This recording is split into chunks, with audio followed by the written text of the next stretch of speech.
Hi అండి. అందరూ ఎలా ఉన్నారు? బాగున్నారా? అందరూ బాగుండాలి, ఆరోగ్యంగా ఉండాలని కోరుకుంటున్నాను. Welcome back to Bhavani Dasari vlogs. మన ఛానల్ ఎవరైనా ఫస్ట్ టైం చూస్తున్నట్లయితే తప్పకుండా ఛానల్ని సబ్స్క్రైబ్ చేసుకోండి. అలాగే ఈ వ్లాగ్ మీకు నచ్చినట్లయితే లైక్ చేయండి, షేర్ చేయండి, కామెంట్ చేయండి. సో ఇక్కడ వచ్చేసి నేను నిమ్మకాయ పులిహోర అయితే ప్రిపేర్ చేస్తున్నానండి. ఈరోజు మా బ్రేక్ఫాస్ట్ ఇక అంటే టిఫిన్కి నేను వేరే ఏది కూడా ప్రిపేర్ చేయలేదు. సో అందుకని మార్నింగ్ రైస్ వండేసి ఒక 2 నిమ్మకాయలు ఉంటే ప్రిపేర్ చేసేసాను. సో ఇందులో కొద్దిగా ఎక్కువగా పల్లీలు, అలాగే పచ్చిమిర్చి, కొత్తిమీర, అలాగే పోపు వేసేటప్పుడు కొద్దిగా ఇంగువ కూడా వేసుకుంటే బాగుంటుంది. సో ఇక్కడ ఇది రెడీ అయిపోయిందండి. అలాగే ఈరోజు వచ్చేసి నేను ఓట్స్ ప్లస్ రాగి పిండి 2 మిక్స్ చేసి సంగటి ప్రిపేర్ చేస్తున్నానండి. మామూలుగా అయితే మనం కొద్దిగా రైస్ వేసేసి రైస్ ఉడికిన తర్వాత ఈ రాగి పిండి ఏదైతే ఉంటుందో అది వేసి సంగటి చేస్తాం కదా, అలా రెగ్యులర్గా కాకుండా ఈరోజు ఇలా ట్రై చేశాను. డైట్ చేసే వాళ్ళకి అలాగే షుగర్ ఉన్న వాళ్ళకి కూడా చాలా మంచిదన్నమాట ఇది. సో రైస్తో పని లేకుండా నేను ఓట్స్ అయితే వేసేసాను. యాక్చువల్గా నేను వీడియో తీస్తున్నాను అనుకున్నానండి, కాకపోతే వీడియో ఆన్ చేయలేదన్నమాట. అందుకని ముందు నుంచి ప్రిపరేషన్ అంతా కూడా వీడియో తీయలేకపోయాను. ఏం లేదండి, ఫస్ట్ కొద్దిగా వాటర్ తీసుకున్నాను. ఒక 2 గ్లాసెస్ వాటర్ తీసుకొని అందులో ఒక కప్పు ఓట్స్ అయితే వేసానండి. అంటే టీ కప్ ఉంటుంది కదా, సో ఆ కప్పు తోటి ఓట్స్ వేసేసి అవి బాగా ఉడికేదాకా ఉంచేసాను. అవి బాగా ఉడికిపోయిన తర్వాత ఒక 5-6 టేబుల్ స్పూన్స్ రాగి పిండి వాటర్లో వేసేసి బాగా కలుపుకొని ఉడుకుతున్న ఓట్స్ మిశ్రమంలో వేసేసుకోవాలండి. వేసుకున్న తర్వాత స్టవ్ సిమ్లో ఉంచేసి బాగా ఉడకనివ్వాలి. బాగా మెత్తగా ఉంది. ఇది కొద్దిగా చల్లారిన తర్వాత ఇంకా గట్టిగా తయారవుతుందండి. సో ఫైనల్గా సంగటి అయితే రెడీ అయిపోయింది. ఈరోజు నేను కర్రీతో కాకుండా చట్నీతో అయితే ట్రై చేస్తున్నాను.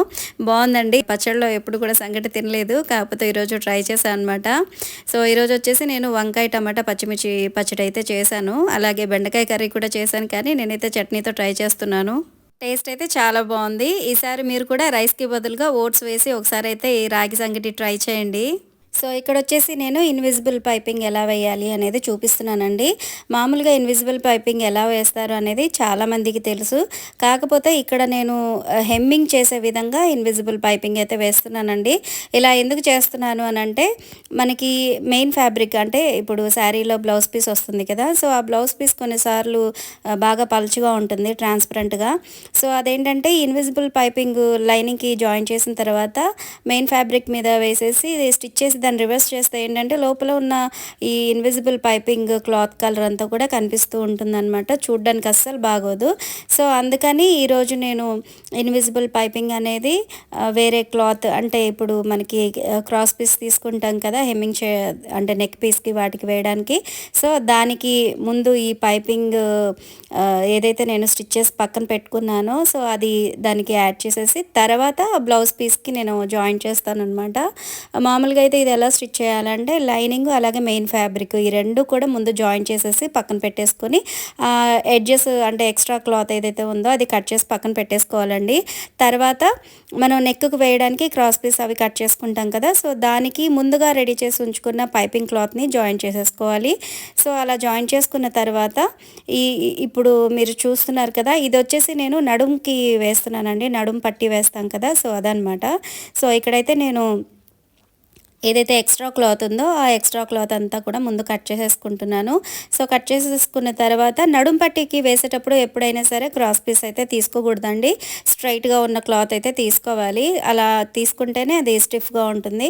సో ఇలా బార్డర్ ఉందన్నమాట, ఆ బార్డర్ క్లాత్ని స్ట్రైట్ పీస్ తీసుకుని దాని మీద ముందుగా నేను రెడీ చేసి ఉంచుకున్న పైపింగ్ క్లాత్ అయితే పెట్టేసి స్టిచ్ చేసుకున్న తర్వాత ఇప్పుడు ఈ మెయిన్ ఫ్యాబ్రిక్ అలాగే లైనింగ్ క్లాత్ జాయిన్ చేసుకున్నాం కదా, సో దాని మీద పెట్టేసి అంటే అది కూడా రివర్స్లో పెట్టాలి, అంటే పైపింగ్ మధ్యలో ఉండేలాగా పెట్టేసి స్టిచ్ చేసుకోవాలండి.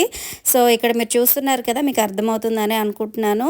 సో ఇలాగ పెట్టేసి స్టిచ్ చేసేసుకోవాలన్నమాట. సో ఇప్పుడు పైన ఉన్న క్లాత్ ఏదైతే ఉందో దాన్ని మనం అటువైపుకి తిప్పినప్పుడు ఈ ఏదైతే పైపింగ్ ఉంటుందో అది పైపింగ్ అనేది మనకి కనిపిస్తుంది అనమాట.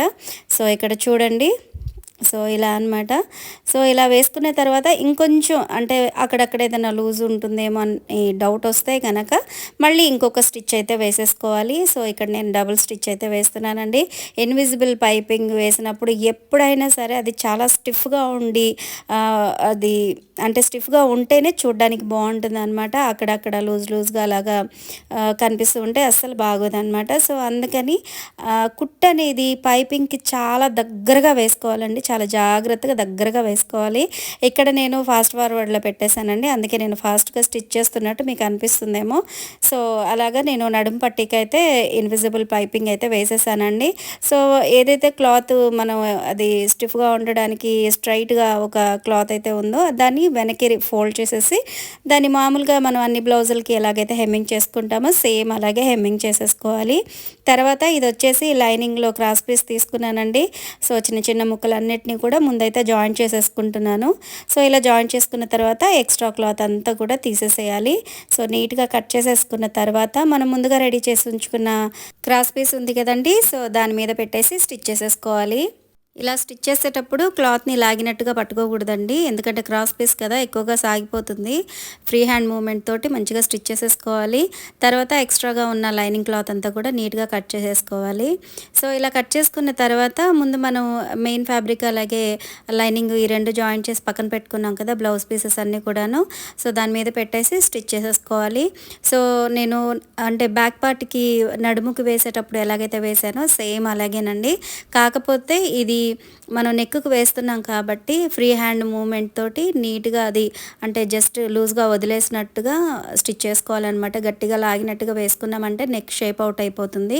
అలాగే చిన్న స్టిచ్ పెట్టి కుట్టుకోవాలండి. ఇలా పెట్టడం వల్ల నెక్ టర్నింగ్స్ అన్నీ కూడా మంచిగా స్టిచ్ చేసుకోవచ్చు. అలాగే అక్కడక్కడ కూడా చిన్న టక్స్ పెట్టేసేసుకొని మనం ఆ క్లాత్ అనేది తిరిగేసుకుంటే నెక్ షేప్ కూడా కరెక్ట్గా వస్తుంది. సో నెక్ డిజైన్స్ ఎప్పుడు స్టిచ్ చేసుకున్నా కూడా మనకి ఏదైతే స్టిచ్చింగ్ లెంత్ ఉంటుందో దాన్ని కొద్దిగా చిన్నగా పెట్టుకోవాలి. సో ఇప్పుడు నేను పైపింగ్ అయితే జాయిన్ చేసేసానండి. సో ఇప్పుడు అక్కడక్కడ టక్స్ ఇచ్చేసేసుకొని లైనింగ్ క్లాత్ ఉంది కదా, అంటే మనం పైపింగ్ ఏది దేనికైతే జాయిన్ చేసుకున్నామో అంటే క్రాస్ పీస్కి, సో ఆ క్లాత్ని వెనక్కి ఫోల్డ్ చేసేసుకోవాలి. అలాగే మనం ఎంతైతే ఖర్చు పెట్టామో ఆ ఖర్చు వరకు ఆ క్లాత్ని ఫోల్డ్ చేసేసుకొని నార్మల్ స్టిచ్ అయితే వేసేసుకోవాలండి. సో ఇలా వేసుకున్న తర్వాత వెనక వైపు నుంచి ఎక్స్ట్రాగా ఉన్న క్లాత్ని కట్ చేసేసి మనం ఏదైతే ఫోల్డ్ చేసి కుట్టుకున్నామో దాన్ని వెనక్కి ఫోల్డ్ చేసేసి హెమ్మింగ్ చేసేసుకోవాలన్నమాట. సో ఇలా చేస్తే మనకి పైనుంచి పైపింగ్ కనిపిస్తుంది, అలాగే వెనక వైపు నుంచి హెమ్మింగ్ చేసేసుకుంటే నీట్ ఫినిషింగ్ ఉంటుంది. సో ఇలాగా అంటే బ్లౌజ్ పీస్ అనేది మనకి పల్చగా ట్రాన్స్పరెంట్గా ఉంటే గనక ఇలాంటి పైపింగ్ అయితే వేసుకోండి. అంటే ఇన్విజిబుల్ పైపింగే, కాకపోతే హెమ్మింగ్ చేసుకునేలాగా ఉంటుంది. సో ఇప్పుడు సేమ్ మనకి ఫ్రంట్ నెక్కి ఎలాగైతే వేసామో పైపింగ్ అలాగే బ్యాక్ నెక్ కూడా వేస్తున్నాను. ఈ టర్నింగ్స్ దగ్గర చాలా స్లోగా స్టిచ్ చేసుకోవాలండి. నేను వీడియో లెంత్ ఎక్కువ అయిపోతుందని చెప్పి ఫాస్ట్ ఫార్వర్డ్ అయితే పెట్టేశాను. సో ఇది పైపింగ్కి దగ్గరగా స్టిచ్ చేసుకోవాలి. అలా వేసుకుంటేనే అది ప్రాపర్గా వస్తుందండి పైపింగ్. సో నేను డబుల్ స్టిచ్ కూడా వేస్తున్నాను, నెక్ కదా సో కొద్దిగా స్టిఫ్గా, అలాగే పైపింగ్ అనేది చక్కగా కనిపించడానికి నేను 2 స్టిచెస్ అయితే వేశాను. సో ఇదంతా స్టిచ్ చేసుకున్న తర్వాత ఇక్కడ ఈ క్రాస్ పీస్ని మామూలుగా వెనక్కి ఫోల్డ్ చేసేస్తున్నాను. అంటే మనము అది కుట్టేటప్పుడు ఎంత ఖర్చు వదిలేసి కుట్టామో అంత ఖర్చుతోటే ఈ క్లాత్ని ఫోల్డ్ చేసేసుకోవాలి. ఇలా ఫోల్డ్ చేసుకొని ఎక్స్ట్రా ఉన్న క్లాత్ అంతా కూడా కట్ చేసేసుకోవాలండి. బ్లౌజ్ బ్యాక్ సైడ్ అలాగే హ్యాండ్స్కి అంతా కూడా నేను పైపింగ్ అయితే వేసేసానండి. సో ఫైనల్గా బ్లౌజ్ కంప్లీట్ అయిన తర్వాత చూడండి ఎలా ఉందో.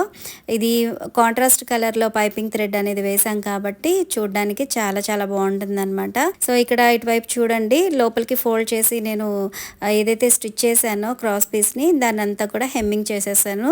సో కొంతమందికి చాలా పర్టికులర్గా ఉంటుందండి, బ్లౌజ్ మీరు ఎలా స్టిచ్ చేసినా సరే హెమ్మింగ్ అనేది కంపల్సరీ కావాలి అని అడుగుతారు. ఒకసారి నేను బ్లౌజ్ స్టిచ్ చేసినప్పుడు వాళ్ళు ఇలాగ ఫోల్డ్ చేసి స్టిచ్ చేయొద్దండి, కంపల్సరీ నాకు హెమ్మింగే కావాలి అని చెప్పి అన్నారనమాట. అంటే నేను బ్లౌజెస్ అవి స్టిచ్ చేసే స్టార్ట్ స్టార్టింగ్‌లో. సో, కొంతమంది పర్టిక్యులర్‌గా ఉంటారనమాట. ఇట్లాగా హెమ్మింగ్ కావాలి అనేసి. సో, అలాంటి వాళ్ళకైతే ఇది బాగా నచ్చుతుంది. సో, హ్యాండ్స్‌కైతే హెమ్మింగ్ చేయాల్సిన అవసరం లేదండి. ఎందుకంటే హ్యాండ్స్‌కొచ్చిన బార్డర్ వల్ల ఇన్విజిబుల్ పైపింగ్ మనం లైనింగ్‌కి యాడ్ చేసేసి దాన్ని రివర్స్ చేసేస్తే సరిపోతుంది. అది బార్డర్ ఉంది కదా! సో, కనిపించదు. ఇక ఈ బ్యాక్ సైడ్ నెక్‌కి అలాగే ఫ్రంట్ నెక్‌కి అంతా కూడా క్లాత్ అనేది ట్రాన్స్‌పరెంట్‌గా ఉంది కాబట్టి నేను ఇలాగ హెమ్మింగ్ అయితే చేశాను. సో, ఇలా పైపింగ్ చేసే విధానం మీకెలా అనిపించిందో నాకైతే తప్పకుండా కామెంట్ చేయండి. కొద్దిగా టైం ఎక్కువ పడుతుందండి. కాకపోతే అది ఫైనల్‌గా కుట్టిన తర్వాత మాత్రం అవుట్‌పుట్ అనేది చాలా బావుంటుంది. సో, ఒకసారి మీరు కూడా తప్పకుండా ట్రై చేయండి. బ్లౌజ్‌కి సంబంధించిన శారీ వచ్చేసి ఇలా ఉందండి. బీట్రూట్ కలరు అలాగే గ్రీన్ కలర్ కాంబినేషన్‌తో ఉంది. అలాగే బార్డర్ వచ్చేసి gold colour and green colour కాంబినేషన్‌లో ఉంది. లైట్ వెయిట్ శారీ అండి. అక్కడక్కడ సీక్వెన్స్ వర్క్ అలాగే థ్రెడ్ తోటి ఎంబ్రాయిడరీ అయితే వచ్చింది. సో, కలర్ కాంబినేషన్ అయితే చాలా చాలా బావుంది. Invisible piping with hemming work చేయాలి అని అనుకుంటే కనుక ఇలాగ ట్రై చేయండి. చాలా బాగుంటుందండి. నీట్ ఫినిషింగ్ అయితే వస్తుంది. మాకు ఇక్కడ విజయవాడలో ఫుల్ వర్షాలండి. ఫ్రైడే ఈవినింగ్ స్టార్ట్ అయింది. సాటర్డే ఈవినింగ్ వరకు కంటిన్యూస్గా పడుతూనే ఉందన్నమాట. ఇది వచ్చేసి మా ఇంటి ముందండి. అసలు చూడండి వాటర్ ఫోర్స్ ఎలా ఉందో. పైన మెట్ల మీద నుంచి వర్షం పడుతూనే ఉంది. అలాగే పైప్ కనెక్షన్ ఉంటుంది కదా, సో అందులోంచి కూడా ఫుల్ ఫోర్స్ అనమాట. ఎంత పెద్ద వర్షం అంటే అసలు ఆ వర్షానికి ఇంకా మా అబ్బాయికి స్కూల్ సెలవు ఇచ్చేశారు. ఇక మా వారైతే మంత్ ఎండింగ్ కదా కంపల్సరీ వెళ్ళాలి అని చెప్పి పాపం ఆయన అయితే వెళ్ళారు ఆఫీస్కి. మధ్యాహ్నం లంచ్కి రావడానికి కుదరలేదు. అలాగే నైట్ వచ్చేసరికి 1:30 అయిందండి. అసలు విజయవాడలో అయితే చాలా ప్లేసెస్ మునిగిపోయినాయి అండి. అసలు న్యూస్లో చూపిస్తుంటే చాలా దారుణంగా ఉంది. కొన్ని చోట్ల అయితే కొండరాళ్ళు పడిపోయి ఒక ముగ్గురు చనిపోయారనమాట. అసలు ఆ న్యూస్ చూస్తుంటే చాలా బాధ అనిపించింది. అలాగే విజయవాడ బస్ స్టాండ్లో వచ్చేసి లారీలు బస్సులు ఇవన్నీ కూడా వాటర్లో స్ట్రక్ అయిపోయినాయండి. ఇక్కడ ఫ్లైఓవర్ ఉంది కదా, కిందంతా కూడా ఉండిపోయినాయి. అలాగే గుంటూరు వెళ్ళే హైవేలో కూడా ఫుల్ ట్రాఫిక్ జామ్ అయిపోయింది నిన్నంతా కూడాను. అలాగే ఇక్కడ చూడండి ఫ్లైఓవర్ కిందంతా కూడా బస్సులు ఎలా ఉండిపోయినాయో, సగానికి పైగా మునిగిపోయినాయి బస్సులు అన్నీ కూడాను. అలాగే 2 వీలర్స్ అయితే అసలు చెప్పనక్కర్లేదు, అసలు కదలడానికి కూడా వీలు లేదనమాట. కొన్ని చోట్ల అయితే ఇట్లాగా అసలు మనుషులు కూడా కొట్టుకుపోతున్నారు. ఇంత టూ మచ్గా వర్షం పడ్డం అనేది ఇదే ఫస్ట్ టైం అని చెప్పి చెప్తున్నారు న్యూస్లో కూడాను. అసలు చాలా దారుణంగా ఉందన్నమాట. ఈ సింగినగరు అలాగే పాతరాజరాజేశ్వరిపేట ఇవన్నీ కూడా మునిగిపోయినాయండి. అసలు చాలా ఇబ్బంది పడుతున్నారు జనాలు అయితే. అలాగే వాటర్ పొల్యూషన్ కూడా బాగా అవుతుందండి. అందరూ వాటర్ కాచుకొని తాగడమే బెస్ట్. లాస్ట్ కొన్ని నెలల నుంచి వాటర్ అనేది సరిగ్గా రావట్లేదు అసలు విజయవాడలో. ఈ కాచుకునే తాగుతున్నాము. దానికి తగ్గట్టు ఇప్పుడు ఫుల్ వర్షాలు ఉన్నాయి కదా, సో అందరూ చాలా జాగ్రత్తగా ఉండాలి.